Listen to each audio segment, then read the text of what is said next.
Three, two, one.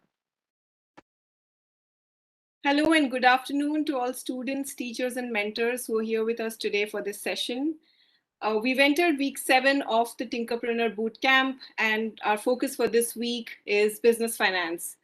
Today, for this session, we have a very special speaker with us to talk about profiting in innovation. And we've heard a lot of comments and questions from students and from mentors and teachers where they had questions on what really would profiting mean, and is it fair to think about profits when you're creating your own enterprise or talking about community problems and issues and solving them.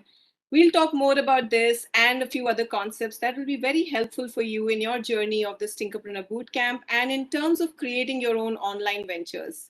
We have with us today Dr. Premnath Venugopalan. Dr. Premnath comes with a lot of experience, holistic experience across different roles that you can imagine across the innovation ecosystem. He is currently the head of NCL Innovations at CSIR NCL and founder director of Venture Center, a leading inventive enterprises and deep tech incubator. Dr. Premnath is a technologist. He's an innovation and incubation manager, startup mentor, and a co-founder of 2 medtech startups. That explains his varied experience and the kind of knowledge he brings in across different perspectives. His journey in technology development and commercialization began with a breakthrough material for hip and knee joint replacement that he co-invented. It was implemented and is implanted in more than 1 million in patients worldwide. He is an alumni of MIT in the US, IIT Bombay, and has been a technology enterprise scholar in Cambridge, UK. Dr. Venugopalan, we're very pleased and privileged to have you for this session today. Thank you so much for joining us. I'm sure with your varied experience, students will benefit from this session and also our teachers and mentors. Thank you for taking this session and over to you. Thank you, Deepali. Thank you for the warm introduction. Let me get started right away. Can you see my slides? Yes, and I would just like to call out once to everyone who's joined us for this session. Please type in your questions in the YouTube live chat box and we will take them up during the session or later, depending on how the flow is going. But please do type in your questions, and if you have any comments, do that in the YT live window. Thank you. Go ahead, Dr. Venugopalan. Yeah, thank you. So the topic that I've been asked to speak on is profiting in innovation. And I want to start by talking about it in the context of what I call the virtuous circle of innovation.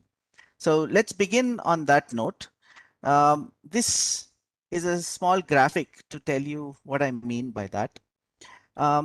If in any society, if you want to have a lot of innovation activities happening and to sustain that innovation activity, you obviously need to have ways by which that innovation activity is fueled.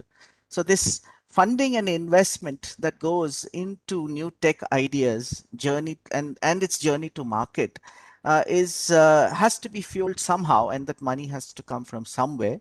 And that very often comes from the profits and taxes which accrue from products and services or that various different companies build and make it available to various customers. Now, even taxes, I say, because the government benefits from the profits, the taxes paid by these companies, and that is directed towards long-term research and innovation activities that a country takes up towards various different activities, various different innovation activities that it wants to undertake. So this virtuous circle is extremely important for all innovation driven economies, and this is at the heart of every innovation driven country and economy. India aspires to be one, and there is no way we can look beyond it. We have to understand that this is something that is very, very critical for any country. So just to recap a little bit, on the left are the two parts of innovation, and on the right are 2 parts of business. You can see that funding and investment is fueling new tech ideas and journeys to market, and that creates products and services which are built by different companies. These companies transact those products and services with customers. Companies get bought and sold and so on and so forth, and that results in certain financial gains. And that financial gain is ideally put back into funding and investment, and again into innovation activities. So the whole idea of profit being the fuel that builds new innovation and new ideas is an extremely important concept for all innovation driven societies. So, keeping this in mind, I want to just leave you a thought that the business of innovation, which I just showed you, this virtuous circle, the business of innovation, I'm going to call that entrepreneurship. Okay. It is, all of you have heard about entrepreneurship, but it's basically the act of ensuring that new innovative ideas get converted into products and services that people can benefit from, societies can benefit from, and they eventually create value and wealth for society, which gets fueled back into building many, many more innovative ideas. And so today, when I speak, I will speak about these three topics. One is innovation, then I'll talk about business, and then I'll talk about a specific type of business called entrepreneurship, which is the business of innovation, right? Okay.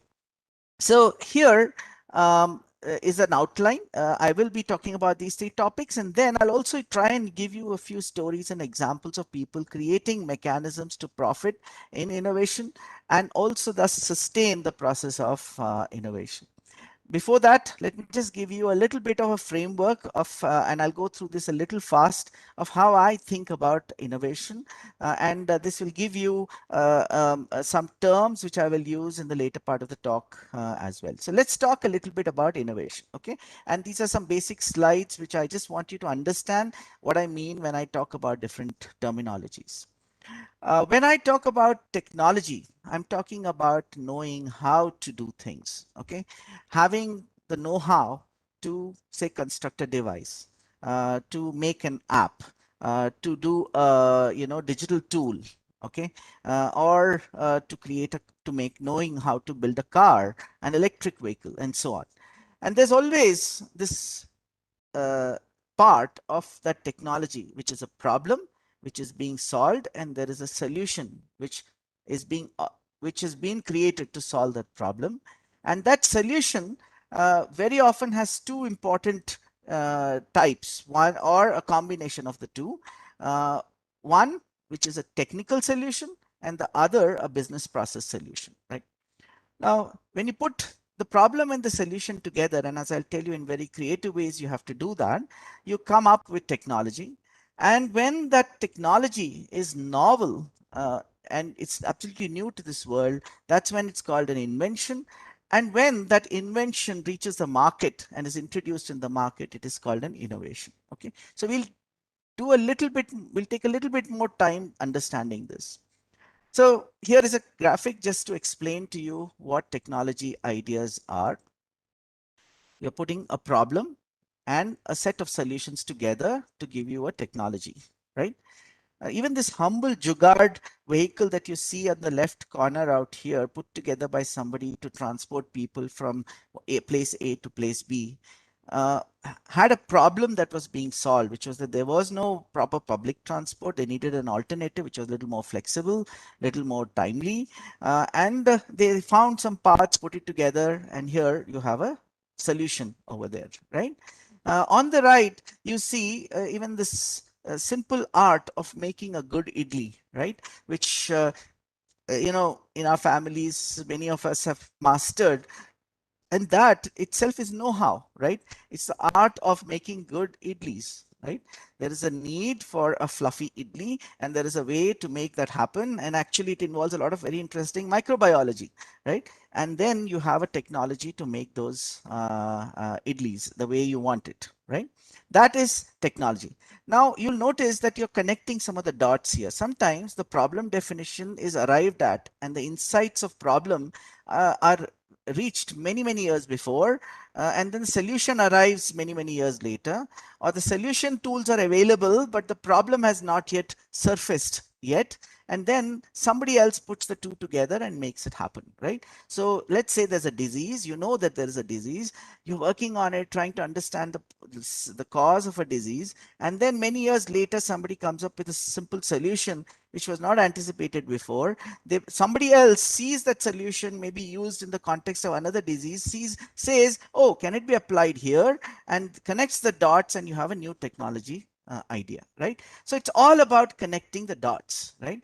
And connecting the dots in creative ways is what you do as an inventor.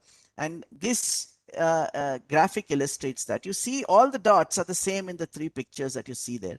But somebody creative has come up and seen a cat amongst those dots. Others didn't see it. The creative person saw it. Now, it is important to nurture that creativity if you want to know, if you want to connect those dots in creative ways. And that one of the key things you need to do is learn many, many different things and keep an open mind, which is not too busy, if you want to be able to be creative. Now, invention, as I told you, is a novel technology idea. That means everything here, something new has come up, and you have come up with a new way to do things. So, for example, this common zip out here, right? Um, there, obviously, the problem of keeping two pieces of cloth together, where was a problem that has been existing for a very long time. Somebody came up with a solution which involves, say, stitching. Somebody else came up with a solution which involved buttons. Somebody else came up with a solution which involved a zip.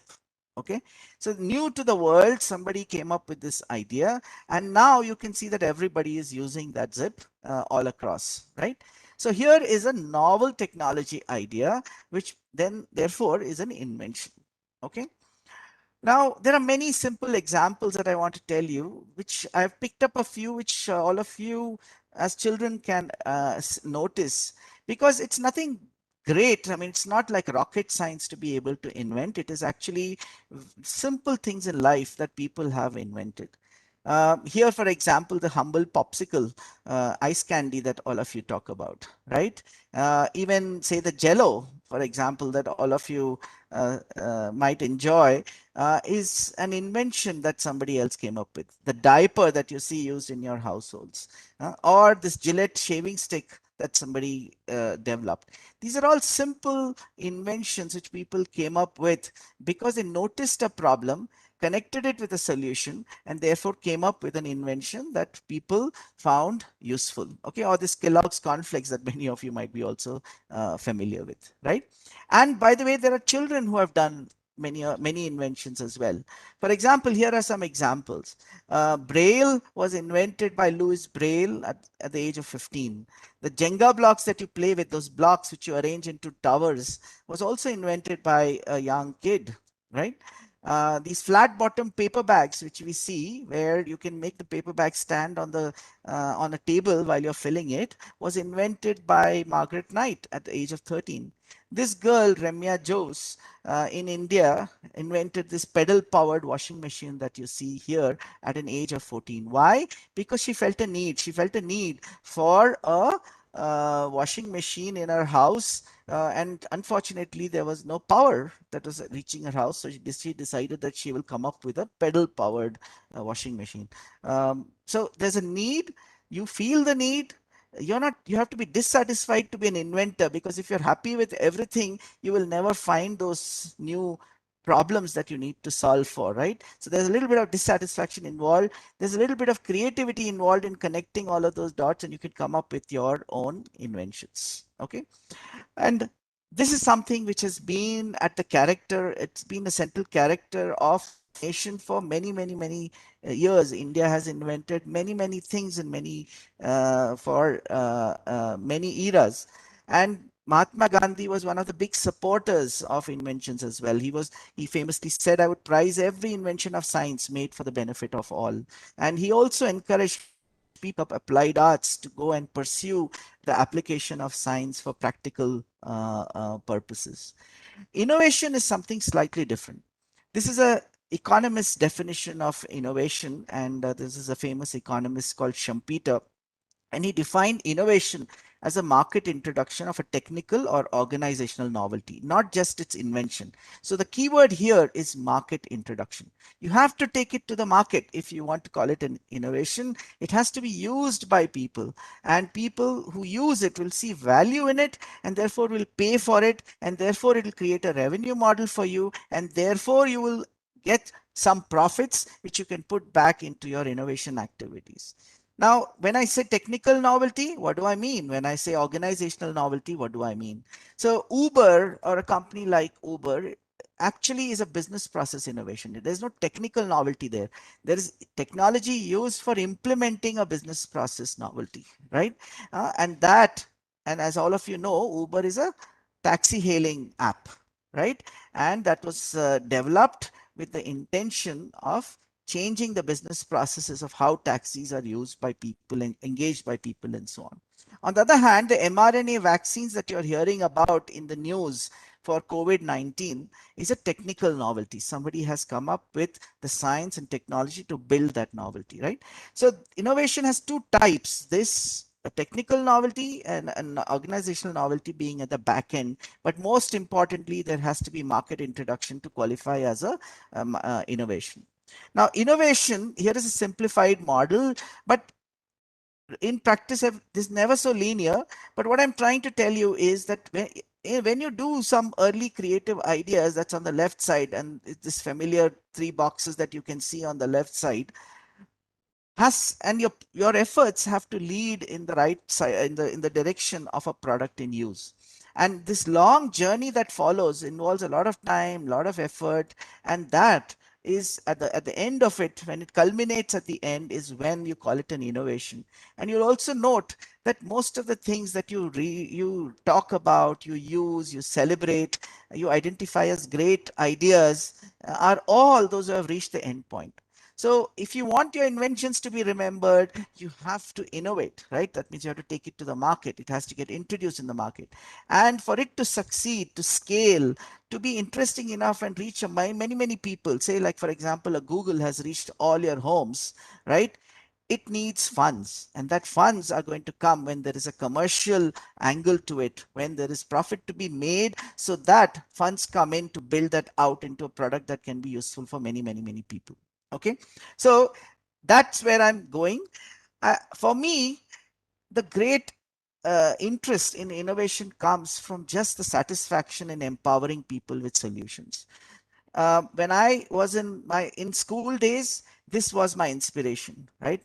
I was obsessed with artificial limbs, and I was so excited to see that somebody who can get a leg would feel so empowered by that solution. And what better can a scientist do or an engineer do than empower people with solutions? And that is something which, many of you might want to think. Uh, but if you want to make it happen in practice and you want to reach many, many people, you need to be able to raise money. And money will come only if you're able to create commercial models around the products that you make and sell. Okay. And there are different ways people have done it. So on one side, you have people like Edison, okay, and Edison was an uh, you know probably one of the most prolific inventors. He's no more the number one inventor of the world, but probably set the standards for inventors, right? He, by the way, also set up a company which you now know as General Electric.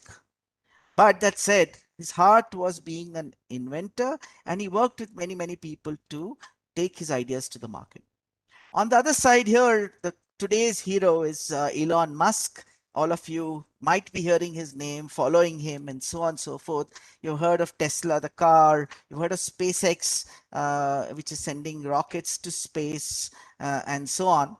And here is an inventor who is building companies, multiple companies, to take things to market one after another with bold new ideas. So you could do both. You could work with others to take things to market.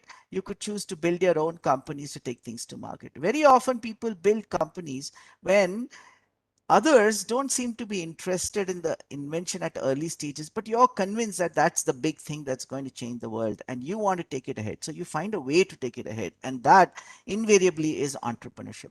You're not going to wait for somebody to come to you and say that, yeah, sounds interesting.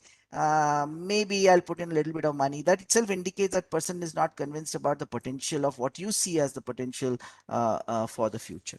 So let me talk a little bit about business. In business, you'll find that every business also solves a problem or meets an unmet need. Even your grocer next door, the shopkeeper near your house, is solving your need, which is that you want convenience when you're buying things. You want to be able to go and get it very, very quickly. You don't want to wait, and that's what he delivers to you, right? And for that convenience, he charges you something, right? You pay a fee for your product, and he has a small margin that he collects out of that, which adds up and gives him a profit, which takes care of his not only his expenses but also his growth. So it has to be able to fund its cost and the growth, right? So profit is what allows you to ensure that you're able to put back money into your business and grow. So today, if he's able to set up one shop, next day he'll be able to set up another shop serving many more hundreds of people. And you know the convenience of using a neighborhood shop, right? And you if imagine if you could have many more shops in different places, you're getting the benefit of a convenient shop nearby to many, many more people. So if you want, growth is something which is desirable, and to fuel that growth you need to do profits, right? And profits therefore becomes desirable as well. Okay, let's understand the business a little bit.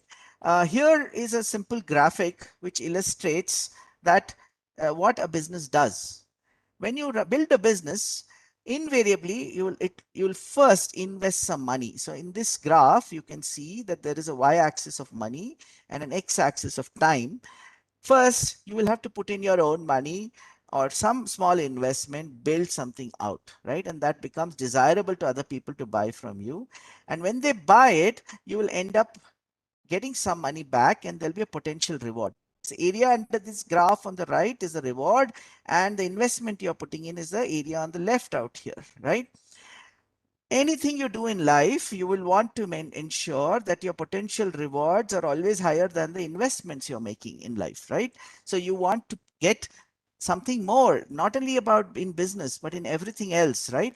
You want to reach out, you want to grow, you want to be able to reach out to many more people whenever you do any piece of work, right? If you are a painter, you make a piece of art. Would you be happy if the piece of art was just sitting in your house? You would want many more people to see it, many more people to benefit from it, to have the joy of seeing it, to also appreciate it, and therefore acknowledge your mastery of that activity.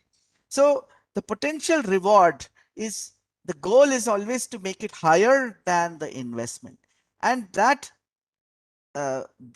is the basis of all businesses. You want to be able to get more reward, and much more than the investment you're putting in, and that attracts the attention of other people who also want to participate in your journey. Those could be fellow travelers as co-founders, employees, people who invest in your company, people who are customers, buyers, all become part of that journey because they think that you're on to something which is productive, which is going to end up in something useful.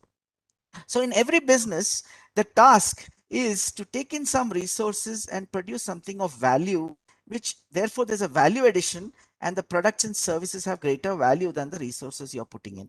And you can imagine a factory here, for example. You put in some corn and get some flour, atta, right? And that is that you've done a value addition over there, right? That value addition is what you do in every business, irrespective of what business you're in. And that value addition is what creates wealth, right? And there are many role models in India who have done it very well. For example, all of you are familiar with Jamshedji Tata, right? And many of you at least must have seen this Amar Chitra Katha on Jamshedji Tata, right?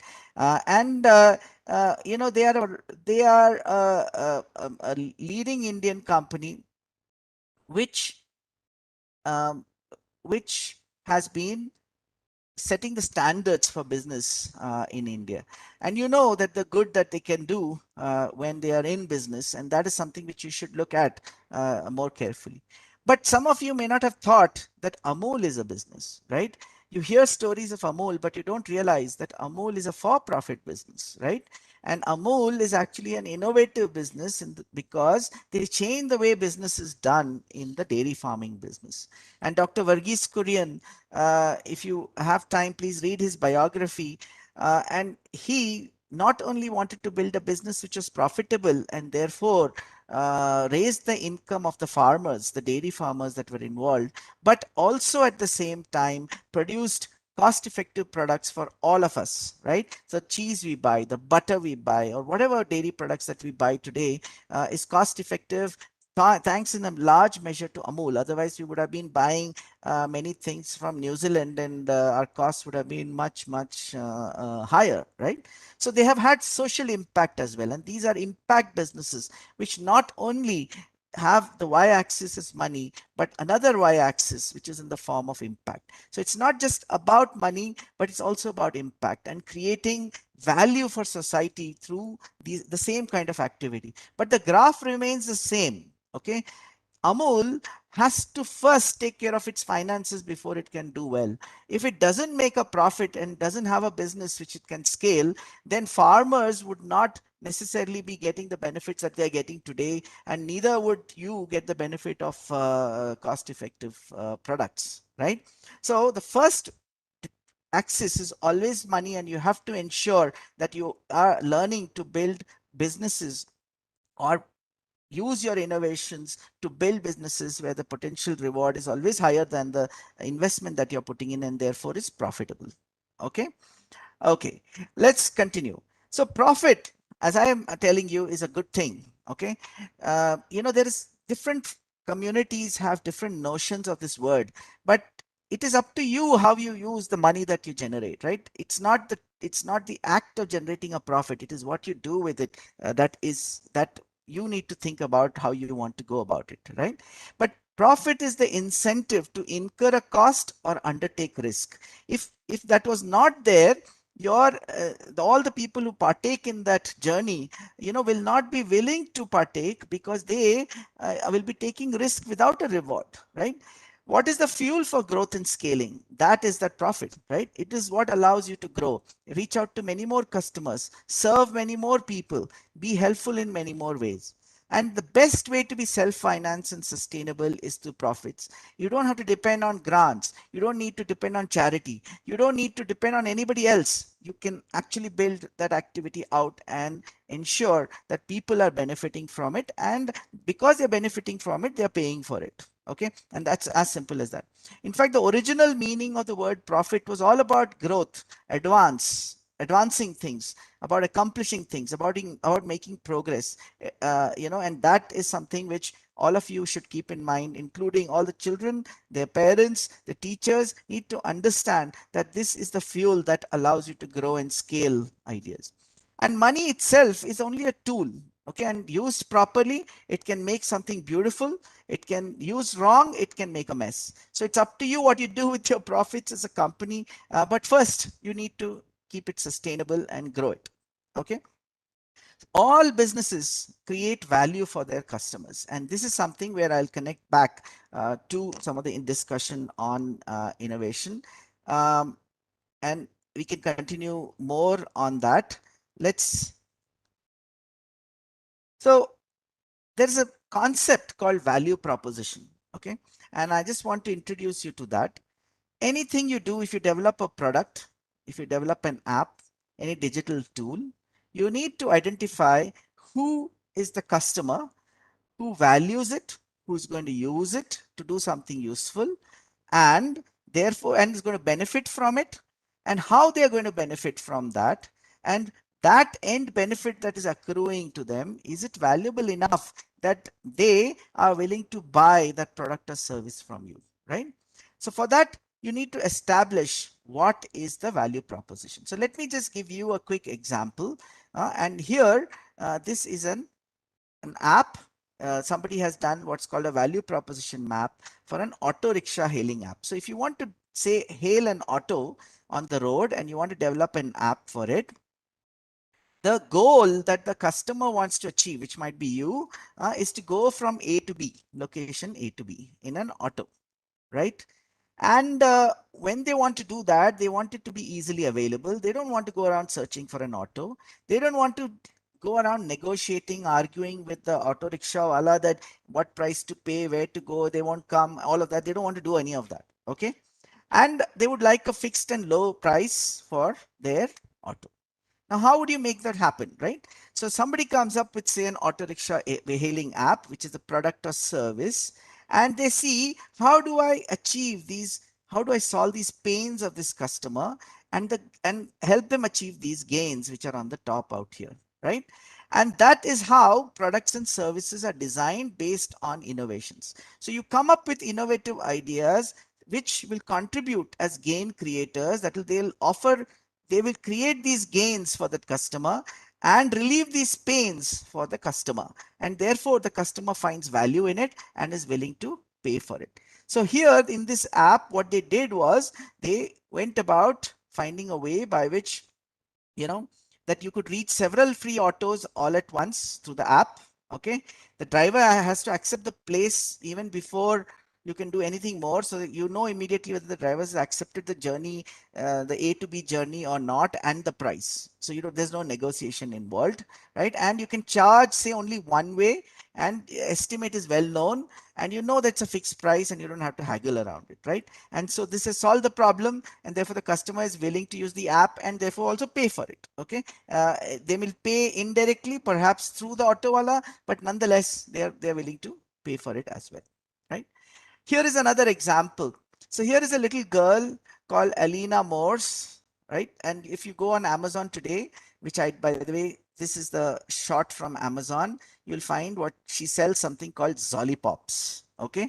These Zollipops she has positioned as what are called anti-cavity lollipops. Okay. So the claim she makes, and she's a young entrepreneur and an innovator, like probably many of you, that she has developed a formulation for the lollipop.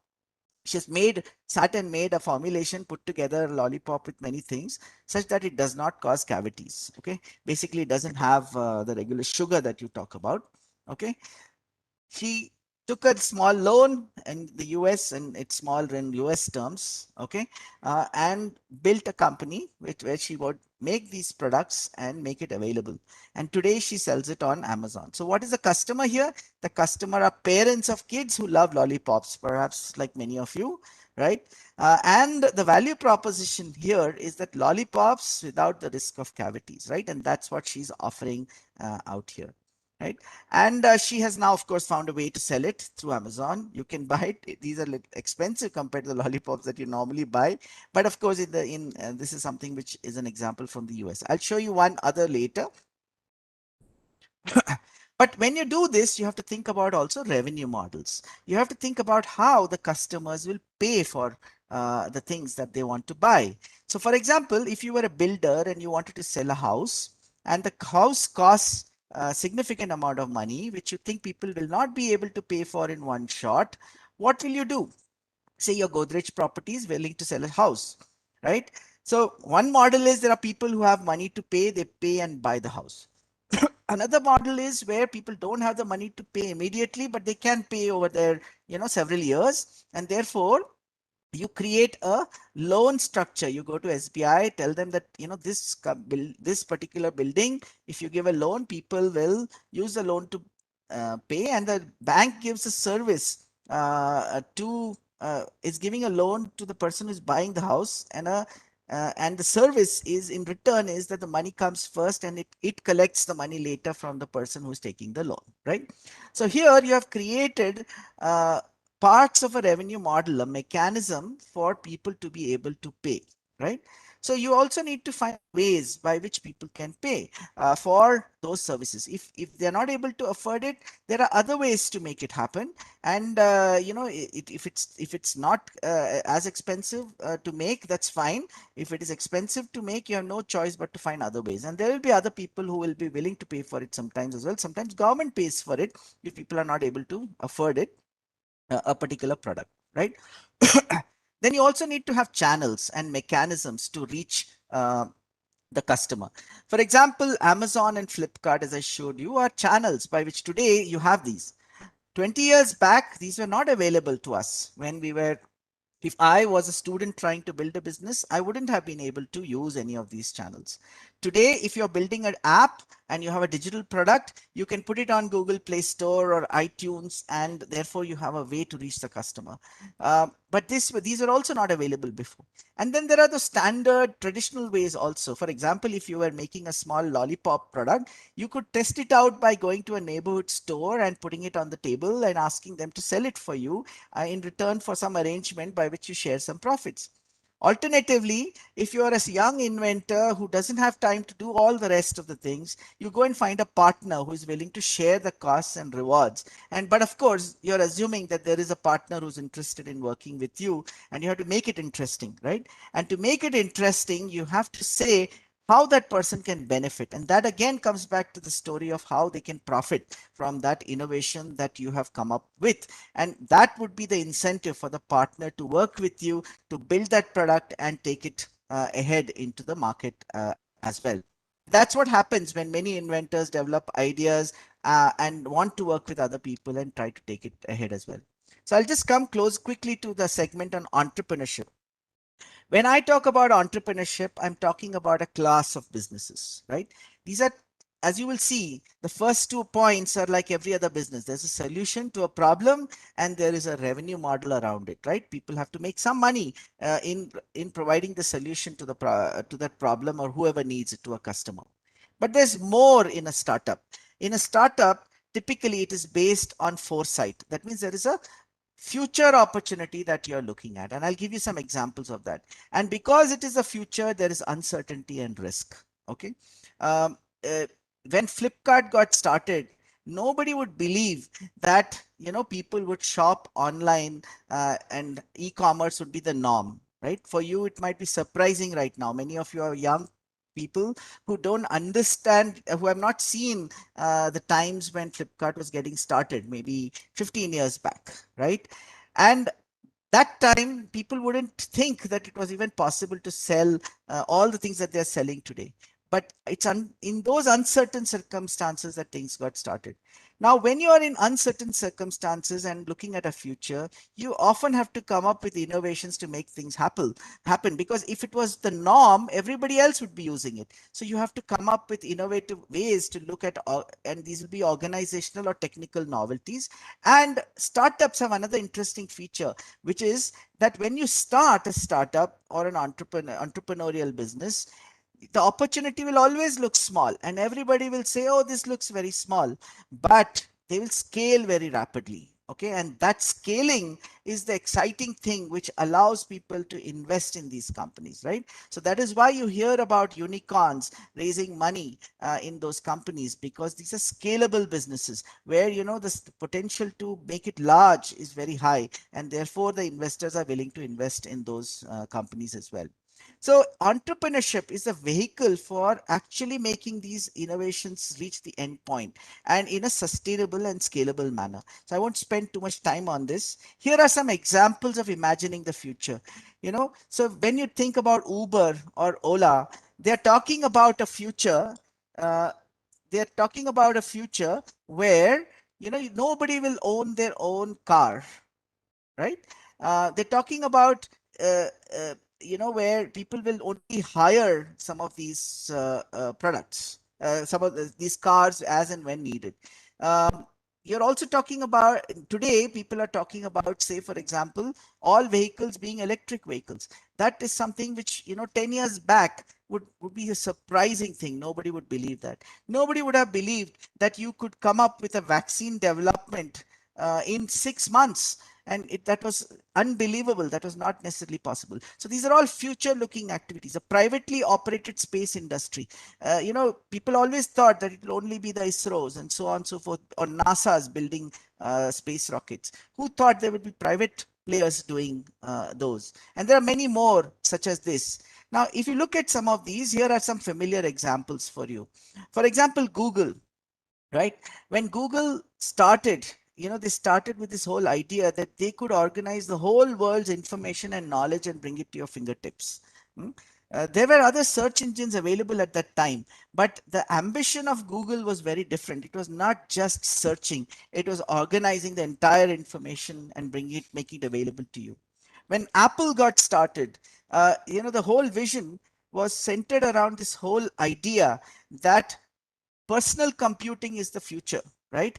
That they at that time nobody thought that PCs that you hear about, personal computers, would be in everybody's house. Laptops will be in people's house, and so on and so forth.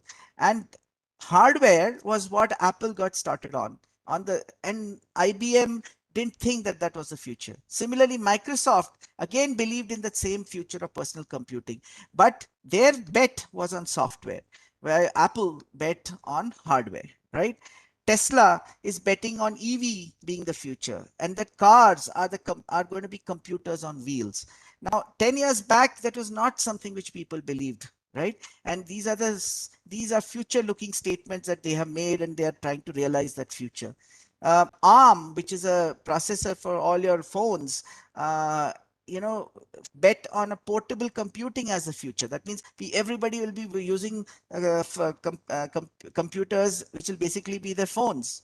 Today, just recently, a company has raised $10 billion making milk from oats, okay, milk equivalent.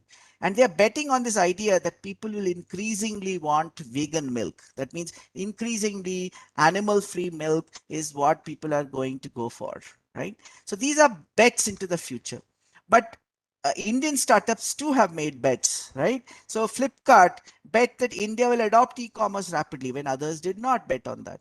Ola bet that India is ready for taxi on demand via app services, which was not something which everybody believed. Paytm went with the assumption that India is ready for mobile money payments, which everybody did not believe at that time, right? And things changed. Their projections were right probably, and India is moving in that direction.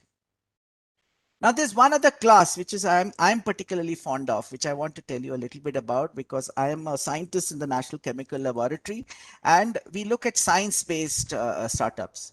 There are a class of startups where the solution is based on specialized know-how.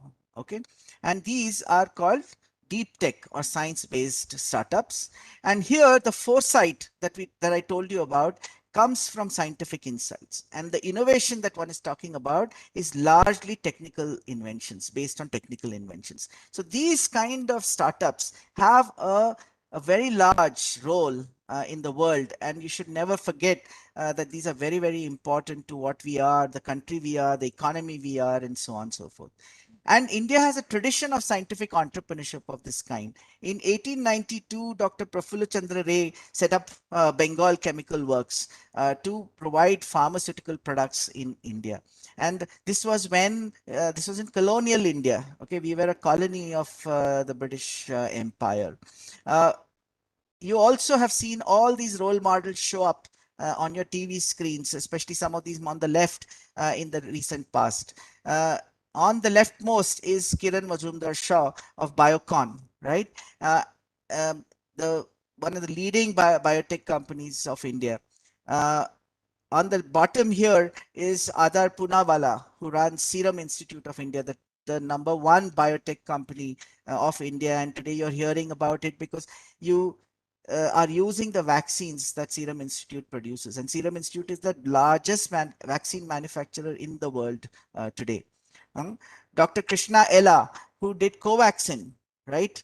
He's also a leading scientist entrepreneur who is building some of these startups, and these are businesses. It's not just inventions. They have to build businesses and make it available. If they could not raise the money, they would not be able to make available the vaccines which you're today using for COVID-19. Other leading players, Mr. Pramod Chaudhary from Pune, who runs India's number one industrial biotech company. Dr. Anji Reddy is alumnus of NCL and a founder of Dr. Reddy's, which is a leading pharmaceutical company. Uh, Thermax, which is a company in the energy environment space, again led by leading engineers, right?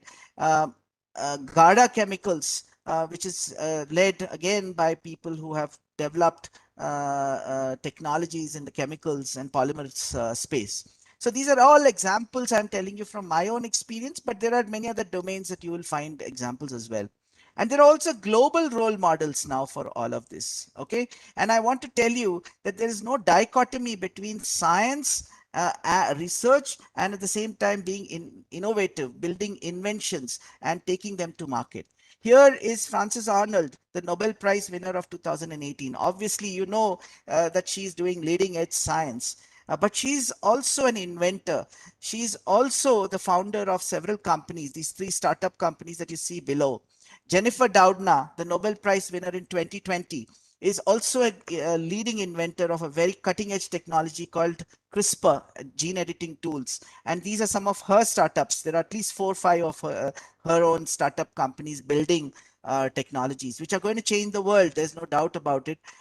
You've also heard about mRNA technologies and Sahin and Tureshi, who have really shown outstanding work in being able to build an mRNA vaccine for COVID-19 within a short period of time. So BioNTech vaccine is the Pfizer along with Pfizer. And other such leading scientists like Bob Langer, who has more than 20 startups, Professor Friend from Cambridge, who has 3 startups. And this name, which all of you are very proud because it's an Indian name, Bose speakers, the best speakers in the world, is created by a scientist entrepreneur professor from MIT who set up Bose Corporation. And it's proud that we should be proud that we are capable of doing such things. And these are the role models for the future as well. In Pune, in Venture Center, we have young entrepreneurs building some of the finest technologies and companies with such technologies. You've all heard during COVID times about MyLab and the great work they're doing for diagnostics. This is an example of technology development being commercialized, brought to market, and today you even have a self-test in the market which is available from MyLab. You might have recently seen advertisements featuring Akshay Kumar talking about the self-test, COVID self-test. But there are many others. Here is a drone company. Here is a spinal implant company. Here is a defibrillator company, the one that gives you shock if you have a heart attack. And waste management for cities. So they're solving real life problems for India. And these are the kind of people who are not only developing technologies, inventing, taking them to market, creating resources for it, generating resources, making it happen, and trying to generate profits which can be pulled back and put back into the company to do many, many more. You must have seen MyLab started with the first RT-PCR kit. But since then, they are putting back so all the resources to do the antigen tests and then following that the self COVID test as well. Here is an example I want to leave you with of a young entrepreneur called Anup Tapadia from Pune.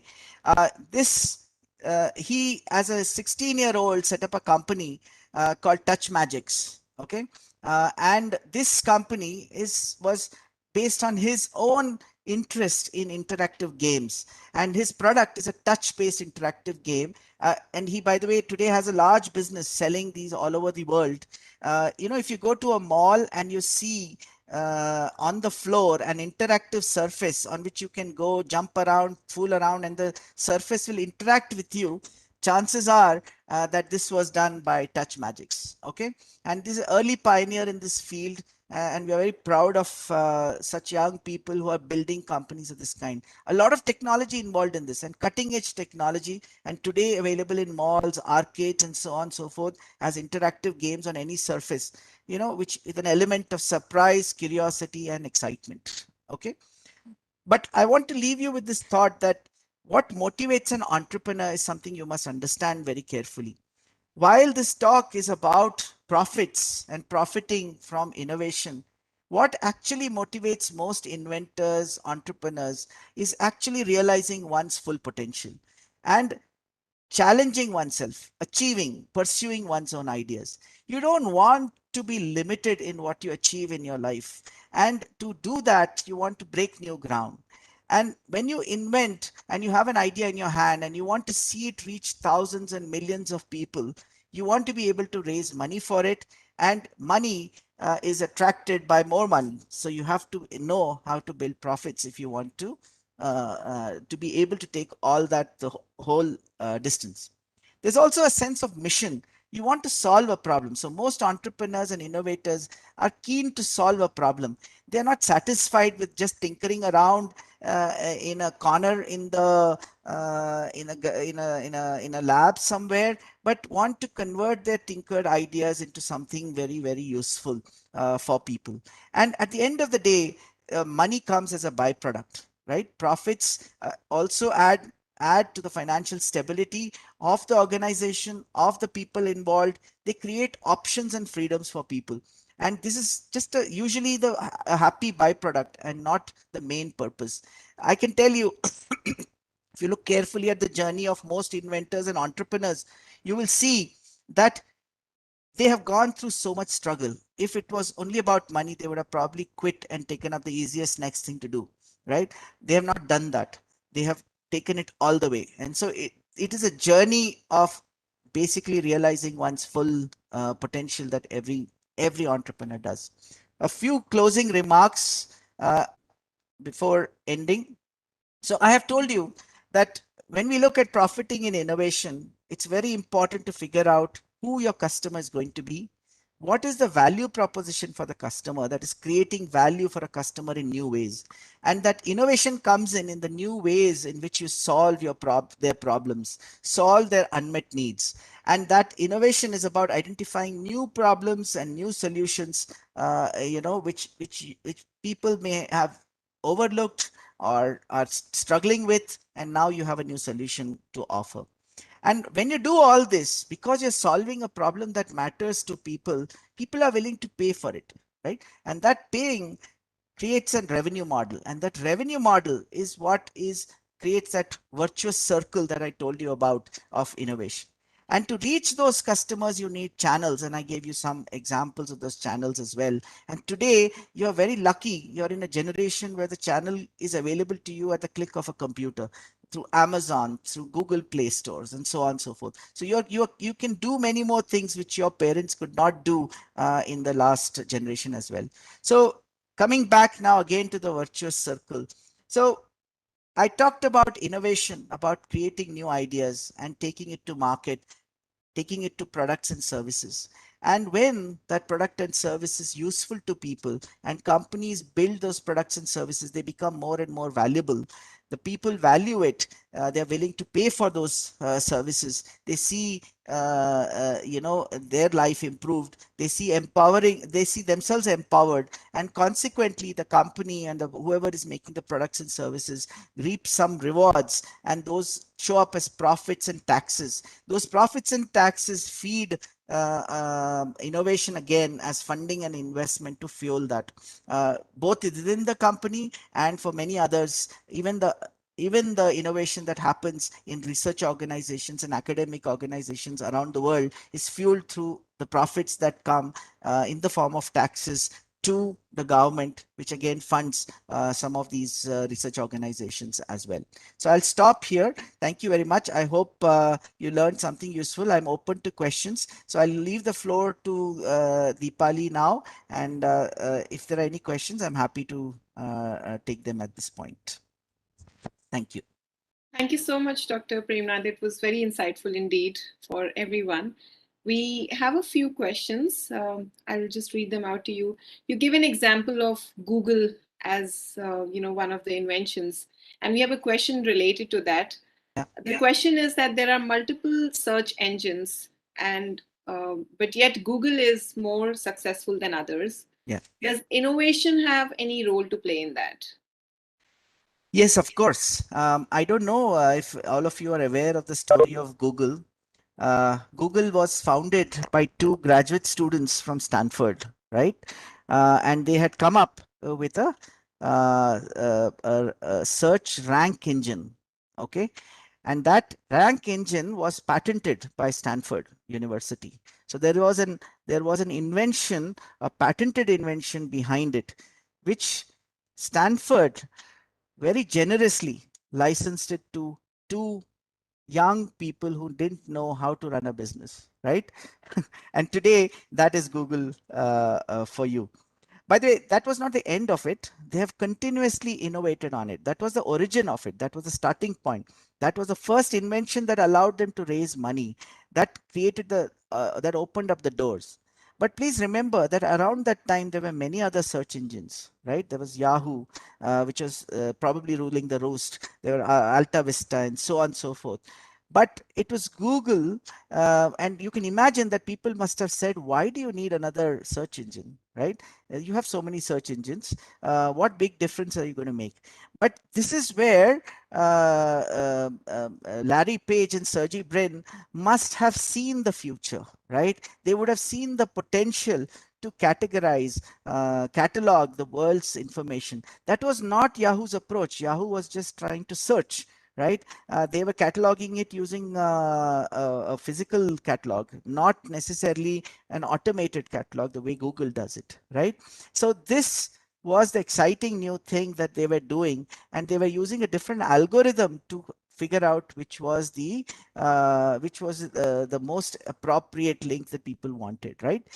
By the way, that said, Google can still get disrupted next time, right? And new innovators will come into the picture as well. So innovation has a very large role to play in all the companies that you see today ruling the roost, be it Google, be it Apple, be it Amazon. All of them have leveraged innovation. Some of them more of technical innovation. Some have looked at business process innovation, and many of them have built on that as well. Yeah, I hope that answers that question. Any other question? Yes, that answers well. And I think just to emphasize more on this, the innovation actually plays the key role. I would say that, because these organizations have continuously done innovation, they've not stopped at their, original invention or Yeah. innovation. Yeah. Since they're continuously in that cycle, that actually determines who's the market player, who's the strongest player in the market, and is most successful amongst them. So thank you for that. Yeah. Yes. Yes. Definitely. We have another question, which is profit equal to business equal to entrepreneurship?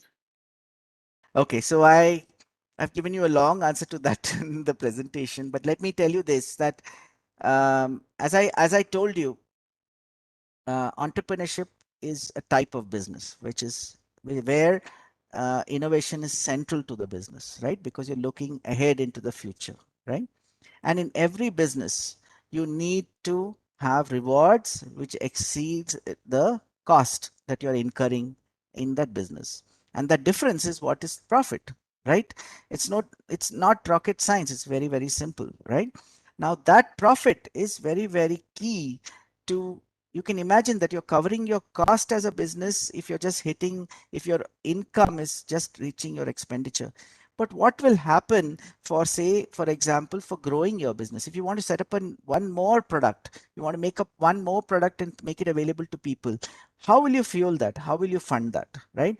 Imagine another situation. What if you have a bad year, like the COVID year, and your sales drop suddenly? What will ensure that you survive that year? It is going to be profits from previous years, right? So profits are a good thing, and people should understand that it is very important for you to be able to sustainably and scalably with stability build a business out, and therefore take your innovation places to take it to many, many, many more users. Yeah. Does that answer the question? Over to you. Back to you, please. Yes, thank you so much, Dr. Premnath. We have few more questions pouring in, but I'm cognizant of the time that we are at, 5:28. So, if, with your permission, if you're willing, we could take one more question. Yeah, Otherwise, please do. okay. No, please do. I'm happy to take questions. I'll Yeah. leave it to you to decide when to close. Yeah. Okay, so while there are some questions that I would suggest our viewers to look up and to also see some of our previous sessions and their videos where we've covered some of these questions over different topics that we've covered. And also, your mentors will be able to guide you through some of these questions.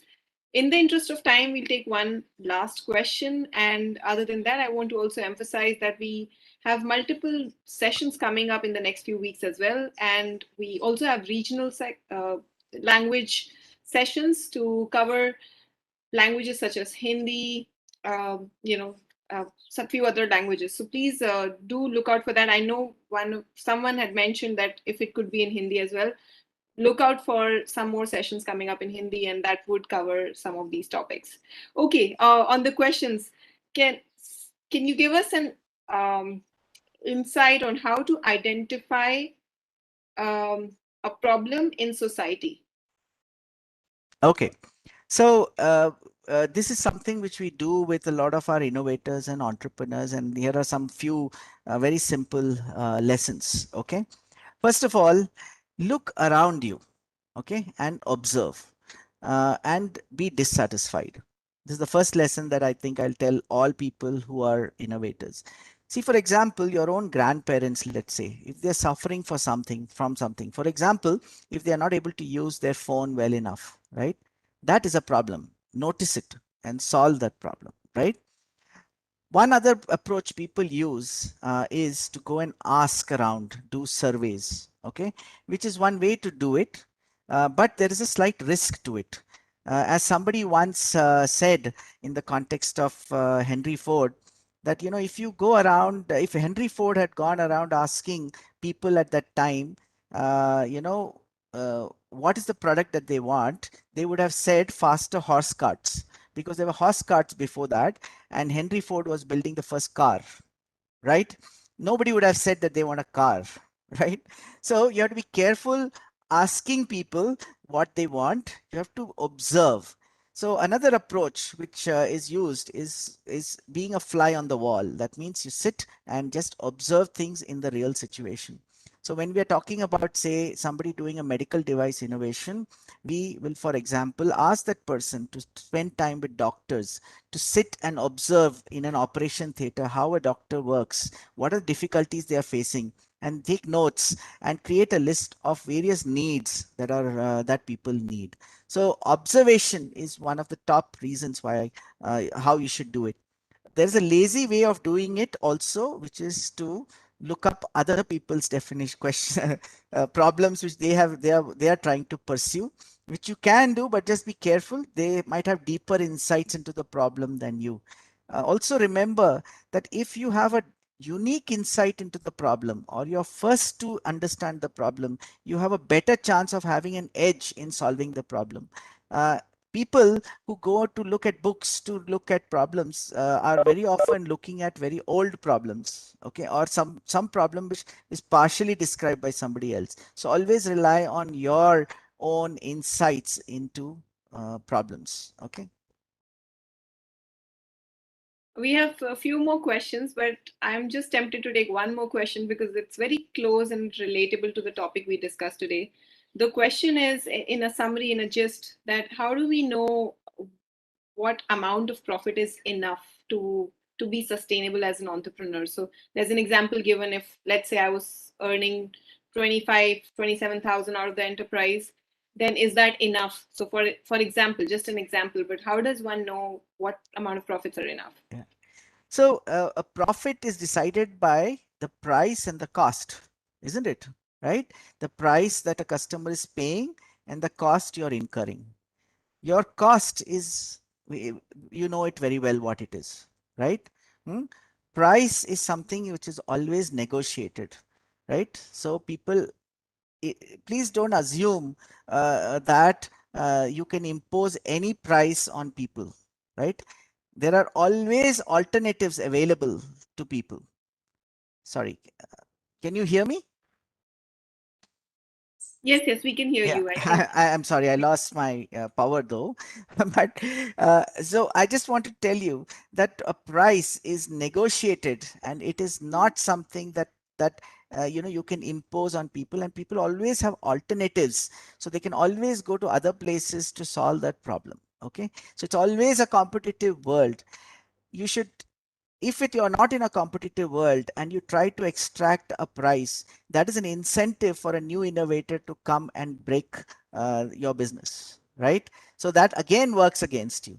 So my advice to people is to let the price evolve. Okay, it is not, you can attempt to fix a price which looks reasonable to you, but evolve, let it evolve. It's good idea to let the customer decide what price they wish to pay. Okay, and that is a good way to benchmark it. That way you will never be short of money to grow and to invest in innovation, and at the same time you're not trying to squeeze your there's not, it's not a situation where you have so little money that you can't reinvest into your business, and at the same time you know that the customer is willing to pay that much, right? So go with that kind of a model. Great. Thank you so much, Dr. Premnath. I think with that, while we still have some more questions, but we will wrap up this session. And for other questions, we will take them up in our next few sessions and try to cover some of these topics. Thank you so much, Dr. Premnath, once again. This was a really good session. I'm sure the students, teachers, and mentors would have benefited in a great way from this session. Thank you very much. Thanks a lot. And bye to all my little friends. Yeah. Thank you. Thank you. Bye-bye. Bye bye. Bye.